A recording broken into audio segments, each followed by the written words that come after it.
my hips. I've had 2 hip replacements.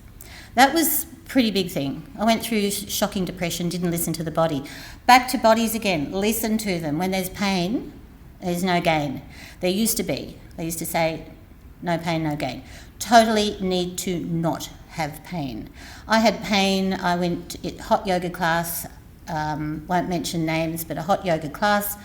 And in that hot yoga class, the instructor knew me. She grabbed my right hip, pulled it, because she thought I could do further, and ripped my labrum. So if you know your labrum, you've got a labrum, one in the shoulder, you've got one in here that holds the hip.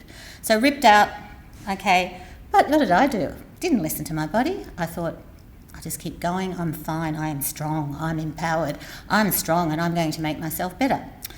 Took me, I think, a number of years before, and I was doing actually a yoga therapies training at the time, someone suggested maybe you should go and see someone, because I'm still thinking I can heal myself. And I finally went to see a GP. I didn't even have a GP at that point, but he said to me, go and see a specialist. Went to the specialist. He said, you need a total hip replacement. I went, no, I'm too young to have that happen. No, that's not going to happen. I'll heal myself. So I tried healing myself. What did I do? I drank too much alcohol and took painkillers.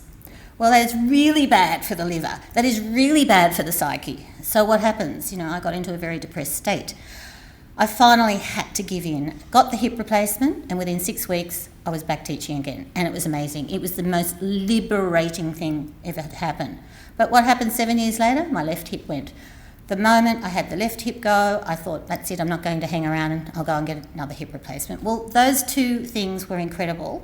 The down was completely down, and the up of it was completely up once I realised that I could actually still live a life, still move my body. In fact, I tell everybody now, move your hips, juicy hips. Juicy hips are amazing. I've got really young hips. The rest of me might be too old, but the rest is moving. The hips are working. Anyway, so listen to your body. If there's any pain, it's not gain. The fitness industry did turn around and decided people needed to be trained, and actually did train people to actually listen to their bodies. But at the moment, there's a little bit too much going on, a little bit too much activity in some of the trend at the moment is even to the point our daughter will say, oh, it's so full on, I feel like I'm going to vomit, but I'm not stopping. So I find that a little bit intense. But anyway, they will learn one day, I'm sure.